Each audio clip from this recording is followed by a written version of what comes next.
So hello everyone, welcome to today's session on clean tech and net zero. I'm Veronica and I'm a sustainability program manager here at techUK. I'll be chairing this session today. So we have some great guests with us today and I'm sure they are very excited to share their thoughts on clean tech. So yeah, let's kick off with introductions. If each of you could please introduce yourself and tell us what clean tech means to you. Oh. Hi everyone, I'm Shalem Zraki. I'm a Senior Sustainability Consultant at Fujitsu. For me, clean tech is any technology that accelerates the sustainability transformation. I'm Sarah McIntosh. I'm from Clean Tech for UK, which is a policy initiative to give a policy voice to a group of climate investors. And clean tech to me seems similar. Any sort of product, service, or process which mitigates the negative impacts on the environment. Nice to meet you. Tarja Strawman, I work for Faculty AI. We're an applied AI company based here in the UK.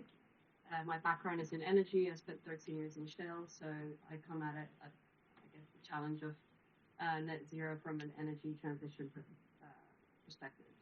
And yeah, I mean, I can't disagree with how I would view green tech, but I guess from my perspective, specifically on decarbonization and through the energy transition that kind of powers most industries. Hi, I'm Simon Bennett. I'm Head of Research and Innovation at Aviva, not the insurer, but it's part of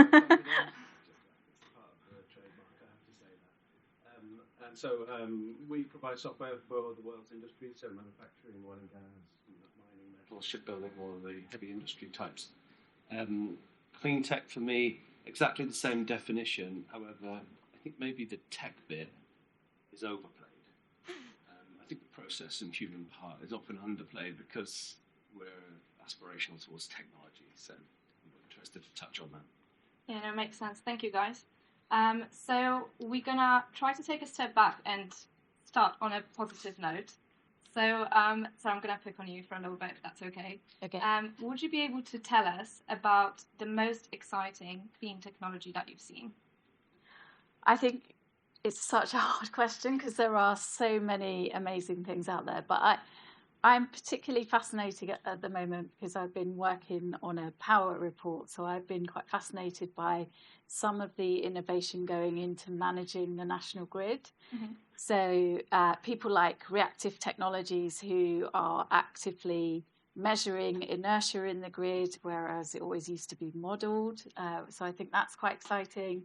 And then companies such as Picklo and Krakenflex who are really helping the grid to manage that sort of flexibility that we get and sort of from the renewables. So I think they're pretty exciting for me. Yeah, no, thank you. I'm looking at Tara because I'm guessing that she's dying to talk about it. Stole the words from my mouth, and for full disclosure, my other half works for Picklo, so. But very firm Chinese walls in our house. No, absolutely, and I think in my current capacity, working for an AI firm, I think there are lots of things that where AI specifically can help, even from sort of climate modeling and understanding climate change itself, or discovering some, or helping advance some of the new technologies that are not scaled yet, like even in material science or fusion, whatever it might be. And then perhaps some of the more, I guess, traditional, more advanced technologies that Simon will be involved in just getting more out of existing processes, making industry more efficient, things like that. But energy, yes, obviously, a massive interest and a focus in what I do day to day. And just to broaden on your point, generally, I think it's sometimes underestimated how complex the energy system is, and it's good that that we are installing increasing generation from renewables and so on, but it puts incredible strain on the energy system in just getting those green electrons to the right place at the right time, At the same time, you're seeing demand patterns changing, and how you get, consumers or industrial assets as these sort of flex providers, again, like what Piccolo is involved in, getting them participate in the energy system. And data has to be at the center of that, or it is at the center. And faculty's done some work, especially with the National Grid and the DNOs, in becoming sort of system operators rather than, network operators. There's quite a shift going on. I was going to say something else. But yeah, so I think generally, sort of hardware technology-wise, we more or less know the solutions. It's a question of scaling, but it's just not as simple as that, because the production is in the wrong place versus where the demand is, and kind of how you. Oh, sorry. The other point I was going to make is that yes, there is a technology question. There's sort of a behavior question, but also how you incentivize companies to take part in that as well. So, for instance, especially in the renewable generation space, suddenly you might have hybrid assets where you'll have production and storage in the same place. You need to think about maximizing your asset performance, but also how do you make it sort of easier for you to take part in the energy markets in a different way. So suddenly you're looking at revenue stacking in a completely different way. So lots of optimization going on, and again, data is at the heart of it. Super complex, but exciting from an AI problem-solving perspective, I think. Yeah, no, 100%. I'm much louder now. I think AI is obviously very, very exciting, and I would be surprised if, people in this room haven't heard of systems like ChatGPT, for example. But most businesses are not going to start from artificial intelligence. And I have a question for you, Simon. What do you think are practical barriers to adopting clean technology in different industries? Do you think we are moving at the same pace? Do you think we're perhaps moving a bit too fast sometimes? I think the point that Tarja brought up was really clear to me. My big shout out was for solar PV, wind farms, and the work that's been done in biofuels. I mean, I think we forget maybe that 20 years ago we've moved so far forwards in those technologies. And you mentioned the word adoption in that previous question. That's been a mass adoption of high technology to help us with clean tech. So that they would get my thumbs up. It's a very retrospective look. Going forwards, I think it's all going to be about data. All of those assets that have been produced, created in the last 20, 30 years, they're very, very rich in data provision. So they come with machinery, turbines, control systems, DCS systems that are putting out sub-second data, streaming information for people to take advantage of. And then layering AI on top of that seems like a very logical thing to do. It can help to provide predictive analytics, help them to make them more resilient. But I think the hurdle is partly the noise in the market, because when we talk about the pace of technology, sometimes I feel like it's too fierce. I work with customers who might take a generation to make a change. I mean, that is a legitimate thing I've seen happen, that it takes 20 plus years for some new concept to be wide adopted from a technology perspective.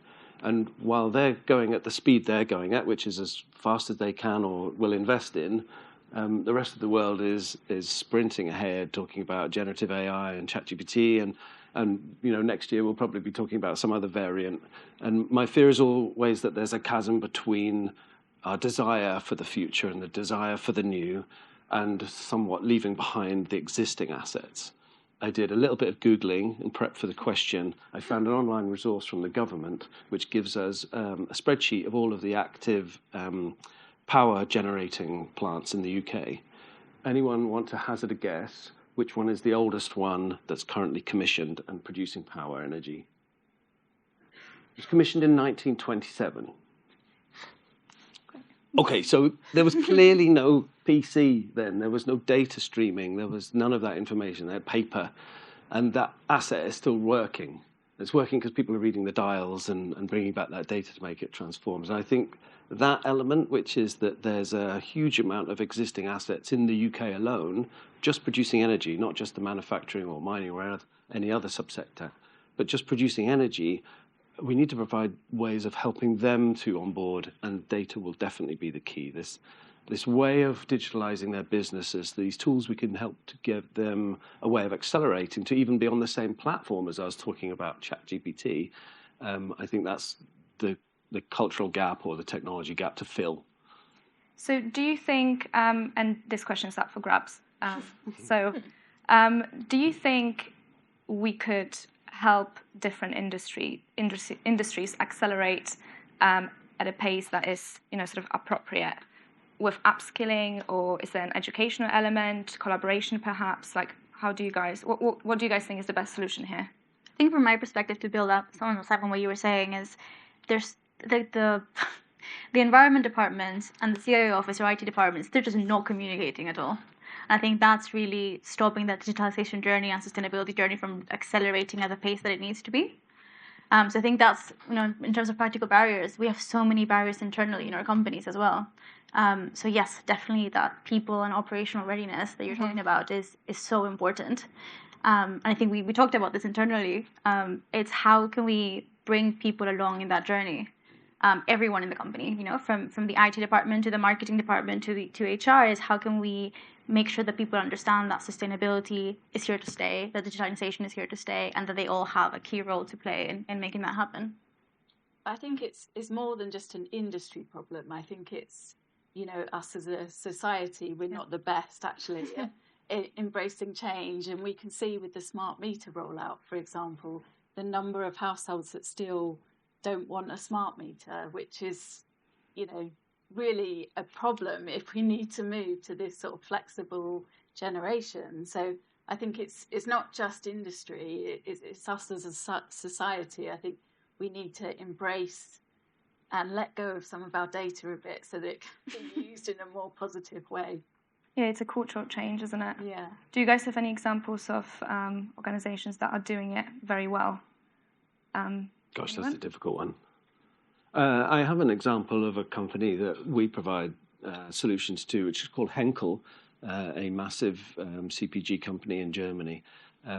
They're in the market of trying to put sustainability at the center of their business. And the way they've adopted a process to do that is to do exactly what you mentioned, which is a top-down and bottom-up education of what that means as a personal accountability. So each of us each people in Henkel have an accountability towards what they do. And they often talk about budgets in terms of tonnage of carbon rather than euros.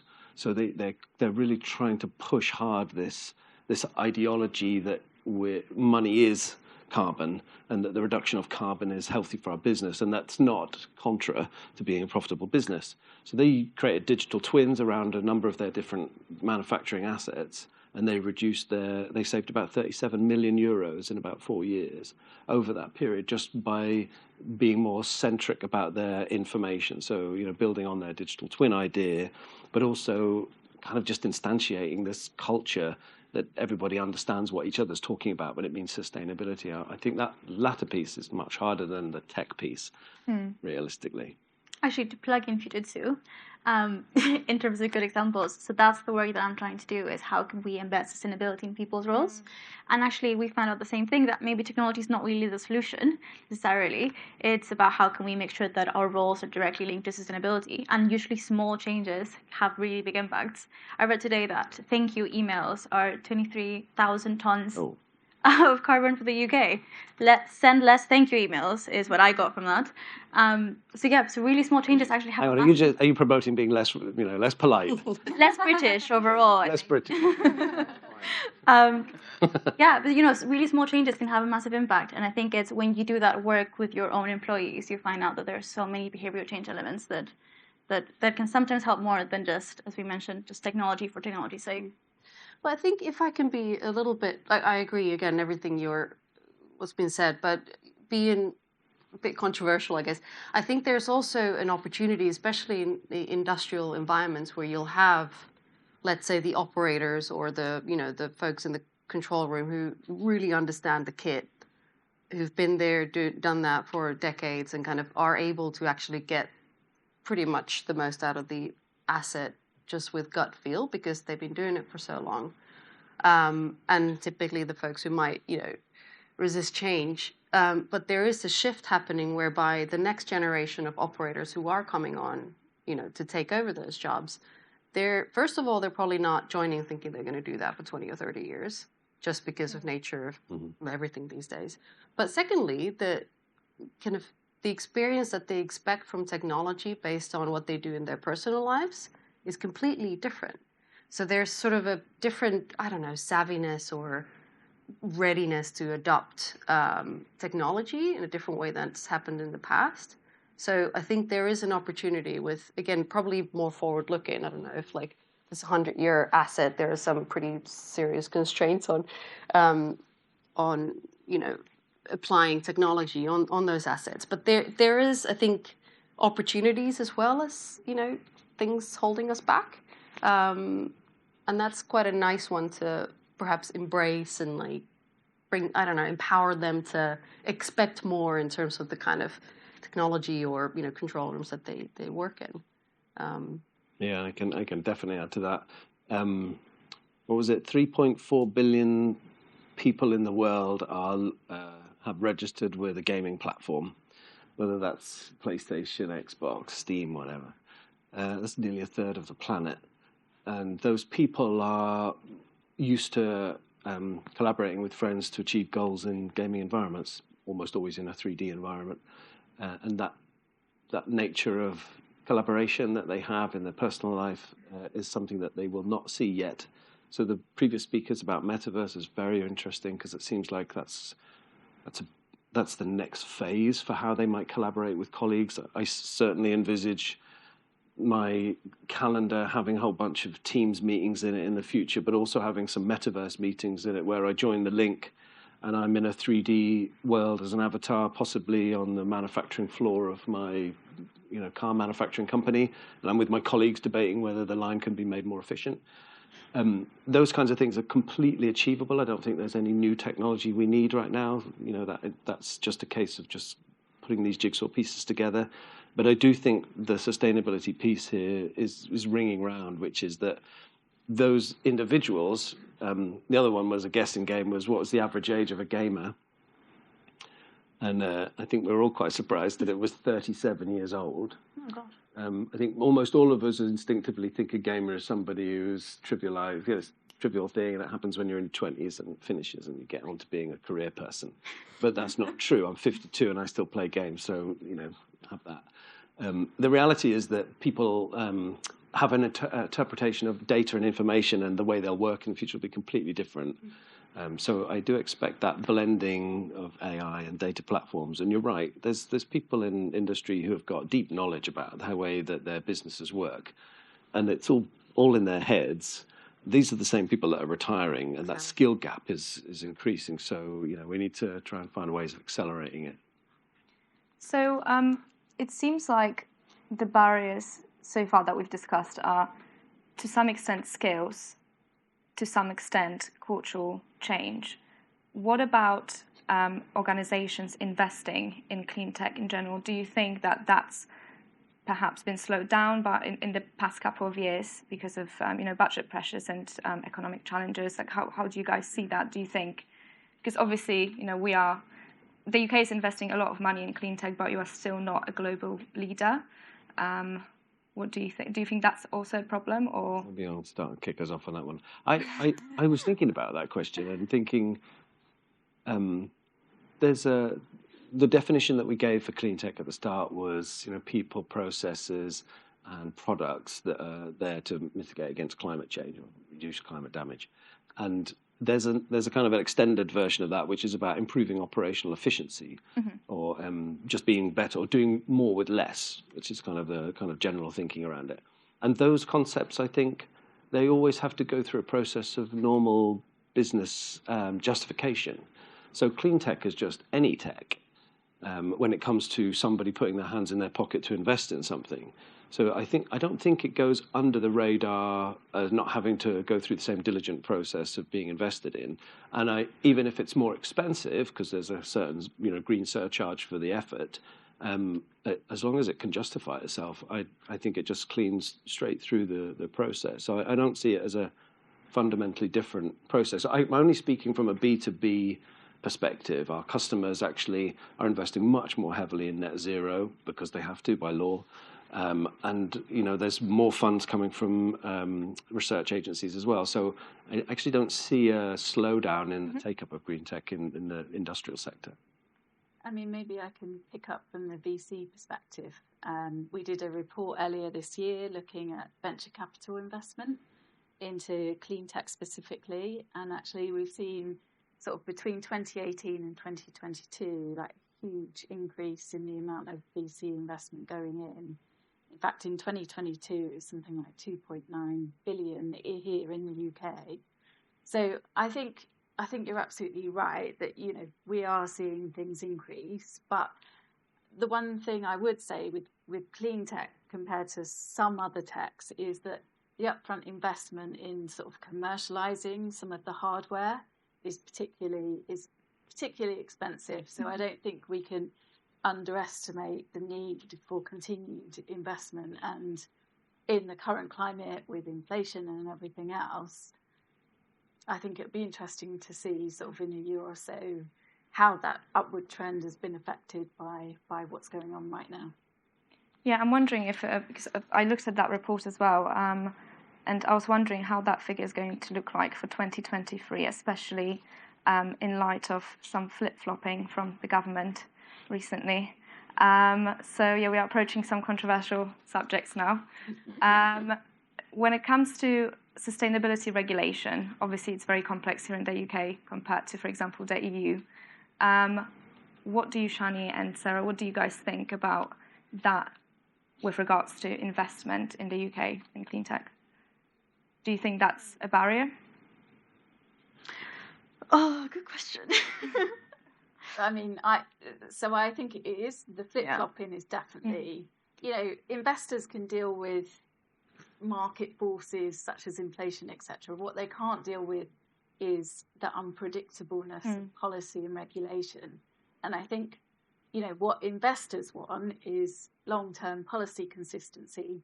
They don't really mind particularly even what it is, as long as they know, right, this is the direction we're travelling in, let's keep going that way. And investors can then make decisions based on that. I think it's really hard when investors are investing for the long term and then things change, so the rug's pulled out from under them and they have to redo everything and work out, well, what does this mean for our investment? So from my perspective, I think the flip-flopping is a bit of a barrier, and I think it removes some of the confidence people have in investing in the UK. I agree, and I think it's already so difficult. 10 years ago, my role would have not existed, sustainability consultant, and now we are, as you said, we have to do all of these new reporting mechanisms, and we all need to understand net zero, and we all need to be capable of talking about sustainability. And I think if there's not enough strong leadership from your country and from the EU, then it becomes so confusing. And it's difficult, I think, then to also tell your employees to care about sustainability and to the direction of your company if you don't really know what you're doing. Yeah, no, 100%. Another controversial subject that I wanted to talk about today, and I'm sort of looking at Tari again. There is obviously the question of, well, it's like an elephant in the room. Tech doesn't always equal green.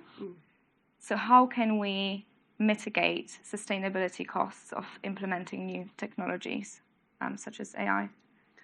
Yeah, obviously, it's a solution and a problem at the same time. And I think with tech, I don't know if you guys followed the AI summit last week, and there are a few sort of fringe events on the topic, and I attended some of them that were titled AI and Climate, but which became technology and ESG. So it, two terms that become quite loose, and put them together, everything's a disaster, which, I don't, well, anyway. But yeah, technology or the tech sector has a massive responsibility to be responsible. And I think one of the bigger challenges is it's hugely power hungry, especially generative AI, blockchain, stuff like this. So I think, reporting, first of all, I saw there was sort of requests for input into the Scope 3 requirements that are coming up, which at the moment, as an AI company, as far as I understand, our cloud emissions sit in scope 3. It's very inconsistent, like what you're supposed to do with that.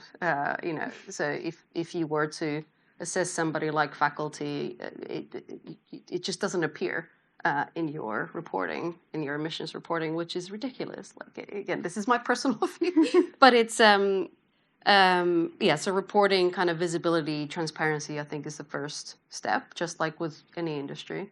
And secondly, there are very kind of tangible, pragmatic things that you then need to be looking at, like scheduling your compute, especially for stuff like blockchain. That's not necessarily time critical. Do it when when renewable energy is plentiful.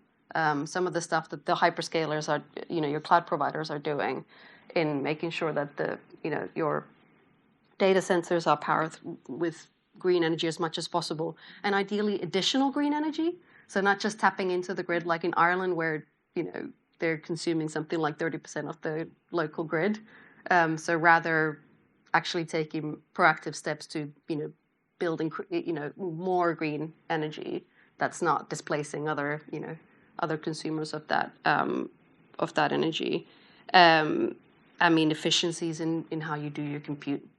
If you lose 1% of accuracy, but the energy usage is half of what the models that you're building.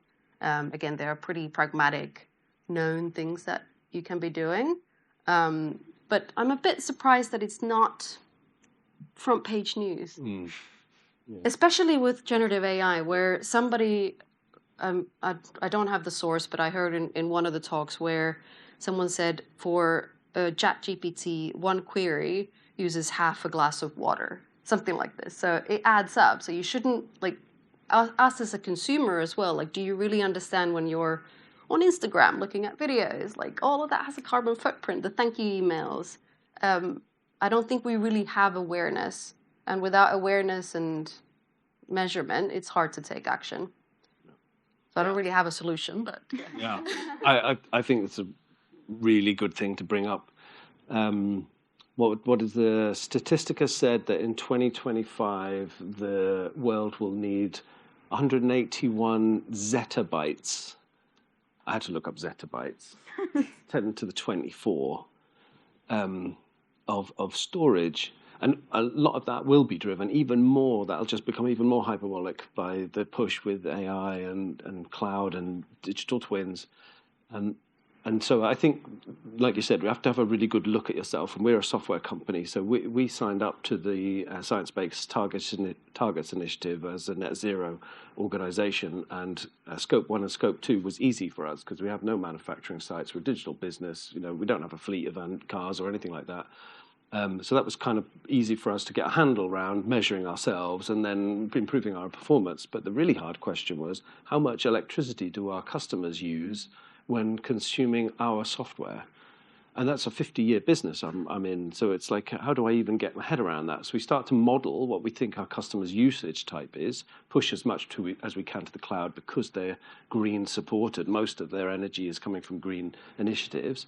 But also how to actually pragmatically calculate how much electricity a software program is running. So we went super pragmatic, and we took 2 mirror image hardware units, measured one idle on the operating system doing absolutely nothing, and measured one running our testbed scenarios on it for any one of our pieces of software.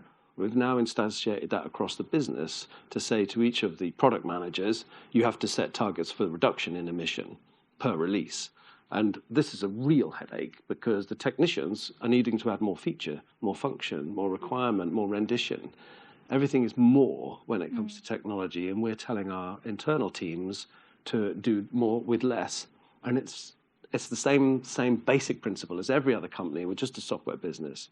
But I think that's the real hard challenge is to create that as the exciting engineering problem. So no one has the solutions today? Not yet.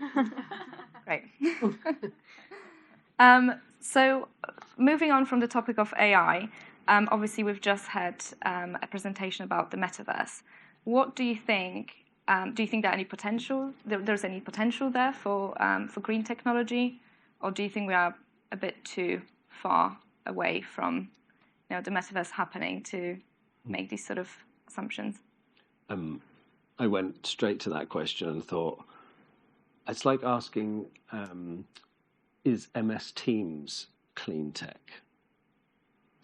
We use MS Teams all the time, right, to meet with each other and collaborate and do all this stuff. Metaverse, in my mind, in an industrial context, is just a place where we schedule time together, but to be in a more immersive environment with all this runtime data. So you could argue that MS Teams saves us from getting on flights and jumping in cars to meet each other face to face, good and bad, whatever. So you could claim some green credentials from that. But on the downside, of course, there's more storage for every recording we make, and all the web streaming is all costing carbon as well. So I'm going to say 50-50 on that answer. I don't know. The metaverse is an opportunity for people to achieve more, and with a focus on a green context, all good. But is it in and of itself going to reduce carbon? Probably not. Yeah, I would say, to mimic what was said in the previous panel, start with the problem, and then you can turn anything into green tech if you think about it. And I think even like one step below, if you like, are one of the components around digital twins. We did some research into this because, it comes up, especially in energy, industrial environments. First of all, there isn't, a single definition, so you don't really know what you're talking about. Is it just for visualization? Like, what are you using it for? Is it a component level? Is it an asset level? Are you looking at processes? So it's a bit too broad a term, but sure, if you feel like you can get 50% more efficiency out of a manufacturing facility because of X, Y, and Z, because you have real time visibility to the process, and you're able to interact with an agency with like adjusting the processes and model what happens if you do A, B, or C in the future, then yeah, I can see that. But I would say, like with any technology in AI, we see this a lot, is start with the problem and then think about, well, is it an AI problem? Is it do you need a digital twin? Do you need a metaverse? And be pragmatic about it. Because I think also what's dangerous sometimes is that this idea of hype, that you get too overwhelmed with, well, what technology is coming, without actually just start with, like, what is it that you're dealing with? What data do you even have? There's probably some pretty boring stuff that you could do to solve that problem, rather than go for the latest, shiniest, most complicated thing. Yeah, no, definitely. Do you guys think that we should take a step back, and instead of rushing with different technologies, we should first make sure that they are truly sustainable? Or do you think there is a way to balance things out? We don't have any answers. I think you should try. I think Lord Holmes did a nice summary of the previous speech. He stole my final out. Just be curious. If you don't know the answer, don't read about it and assume that's the answer. Go find out, get your data in order, give it a try, learn for yourself, and then have a judgment about it. That's exactly, I think, what we should all do as technologists, is to give it a try, find out. I agree. I also think for certain industries, we need such radical changes, especially in the business model and the way that we've always done things. So I don't want there to be a paralysis. And I think we should just move forward and be curious and try to find the best, most sustainable way of doing things. With that open mind, and with, I think, sustainability at the forefront of everything we're doing. And I think when thinking about reaching our targets, getting to net zero, we don't have the luxury of sitting back and dotting our I's and crossing our T's. So I think, we do need to experiment a bit. We do need to be brave and curious. Yeah, I completely agree. And I think to an extent, the train's left the station. Like, we're not going to stop technology or, the development. So I think the more you can apply that in an informed, responsible way, whether that's, kind of the regulatory safety conversation, or the impact that it has from an energy perspective, or from ESG broader perspective. And as long as we have agency in that, and kind of, go at it with open eyes, I don't know, it's not a binary question. We're not going to stop, I think, the progress of technology. So the more you can be involved and use it responsibly, the better. So we had a very diverse panel, but a very agreeable one. So, no answers, but Simon brought numbers, which is great. So my last question to you guys would be, do you have any final sort of thoughts that you would like the audience to take home? I just did that. That was try it. I mean, be curious, test.